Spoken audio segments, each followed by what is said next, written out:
Au cœur de Rouen, la cathédrale est l'édifice le plus important de la ville du Moyen-Âge. Cette cathédrale, c'est en fait la troisième que nous avons au centre de la ville. La première était un groupe cathédral paléochrétien du IVe siècle.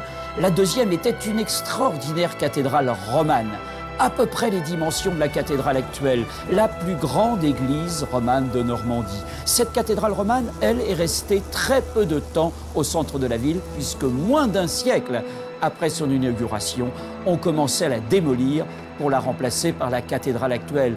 C'est que Rouen était une ville riche, c'était une des 5 premières villes d'Europe occidentale. Alors, on a remplacé la cathédrale romane par une cathédrale de la nouvelle mode, une cathédrale gothique. Cette cathédrale gothique, c'est notre cathédrale actuelle.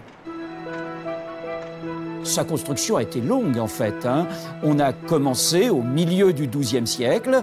L'essentiel a été construit entre cette deuxième moitié du XIIe siècle et le début du XIIIe siècle. Mais on ne s'est pas arrêté là. Au XIVe siècle, on a retravaillé sur la cathédrale en construisant en particulier ces magnifiques portails latéraux que sont le portail des libraires et le portail de la Calandre. On a construit également à la même époque la chapelle de la Vierge dans l'axe de la cathédrale. Et la partie la plus importante n'est terminée qu'au début du XVIe siècle. Ce sont donc des siècles d'histoire, chaque génération de Rouennais apportant sa participation à la construction.